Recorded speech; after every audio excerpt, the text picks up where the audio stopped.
Ash vs. Steven just happened, and oh my gosh, this battle was so freaking hype. Just kidding. I personally didn't like it, and I would go as far to say I was a tad disappointed. But anyways, let's talk about it and why the writers decided to make Ash use the Z move gimmick in the first round. Like, bruh. Also, warning, I kind of bash on Journeys in this video, so if you can't take my personal and critical opinion of this episode, then please leave, just like how Dracovish never showed up for the entire Ash vs. Steven battle. Okay, this episode shows Iris coming out to the stadium to see Ash live in person rather than on TV, and she showed her cheeky self, pun completely intended. This was a good moment, and I'm glad she's still enjoying herself after her tough defeat against Cynthia. In terms of the characters returning in this episode, wow, May and Max decided to finally make a return. Psych. Instead, we got Drew, Harley, Tyson, the guy whose Meowth sauced up Pikachu. Look at where that got him. Yikes. Also, the professor who can't handle a couple of Zigzagoon, and some other forgettable characters in the mix. They really set up the tone of this episode by not including Mayor Max. But hey, Paul smiled. Whenever that happens, I get hope that this episode could be the best yet. And on Ash's side, we see the gang from Professor Cerise's lab and all of Ash's old Pokemon supporting him. Such a great build-up. But for this, and this probably means Ash's more close and personal companions, you know what I'm talking about, are being saved for later fights, which is awesome. But honestly, I liked Iris versus Cynthia a lot more than Ash versus Steven. But that's just my personal take. Let's jump into the battle. I'm glad to see the announcer referencing Ash having all three gimmicks in his toolkit. Ash is really getting the recognition he deserves. That really kept me on my toes though, because now I wasn't so sure what gimmick Ash would be using.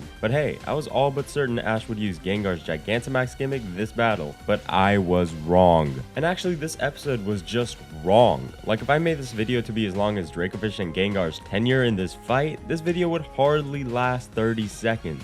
When will they ever make a battle not feel rushed at any point in Journeys? It's so mind-boggling because fights in the XY series could fit 3v3s in one episode and make the battle feel amazing. Heck, I even remember a Team Rocket fight from X and Y. Yes, Ash versus Team Rocket to be more enjoyable than all of these fights in the Masters tournament. Maybe it's the animation, or lack thereof, that is impacting the pacing of these battles. And it's not just me. A lot of people are critical of Journeys and the Masters tournament because of how stiff the battles feel. These champion level trainers are just exchanging very slow moving fights, sitting there like Psyducks. Speaking of Psyducks, no, but seriously, why do these moves feel super slow? If I wanted these types of battles, I would just go to my DS and open up Pokemon Black and White, because I didn't expect Dracovish to be knocked out like that, but it did. Man, Journeys has done Dracovish so dirty, but it makes sense after being caught in episode 50, which is quite a while back now. How many times has Dracovish had meaningful screen time development? I dare you to name more than 2 moments, cause I cannot.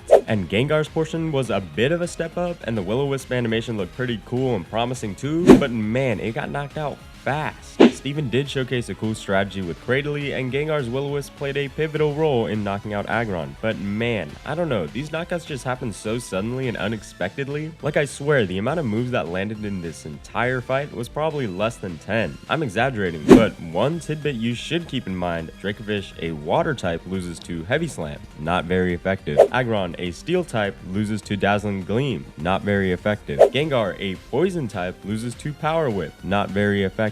And if we excuse Cradily, Metagross, a steel type, loses to Iron Tail, not very effective. But okay, Metagross versus Pikachu. Once Pikachu gets into the fight, we knew this battle had to be good. At least from here, right? It did start off well, and it didn't feel rushed, or at least as much as with Dracovish and Gengar, but dang, Steven's Metagross was dodging Pikachu's Thunderbolt with ease. But hey, this is what I want to see in a battle: a fast-paced match where Pokemon are at least able to run. Except Pikachu was standing there like Sudowoodo on Route 36. Bruh, someone get the water bottle, because that Pikachu needs to move. Because Pikachu was getting bodied. There was a point where I was like, Ash is going to lose, but then Ash used his crazy antics, aka plot armor, and decides to use Pikachu's Z move to track Metagross and land a hit on it. I mean, it was a bit cool to see, and it was kind of implied those Thunderbolt things lock on the target, so I won't ding it too much, but with how fast Metagross was moving, I felt like the way it got hit was just a bit too too convenient for plot. No, I don't want Ash to lose. But on the bright side, the soundtrack used was the first Japanese opening during the Pikachu Z move, so that added some hype and nostalgia for any of those who know the theme. But beyond that, Metagross kinda collapsed as fast as Dracofish, and that was it. Maybe I just had higher expectations since this was an Ash fight against the Hoenn champion for that matter. Literally, this is the first time Ash battled against a champion level trainer and won. But man, the way it happened, no thank you. It's almost certain Ash will use Gigantamaxing against Cynthia and Mega Evolution against Leon, but of course time will tell. I just hope the battles have some fluidity and hypeness rather than these very stiff battles. But hey, the next episodes are gonna be great. We have the semifinals and those matchups are, oh, Chloe filler. God damn! Thanks for watching.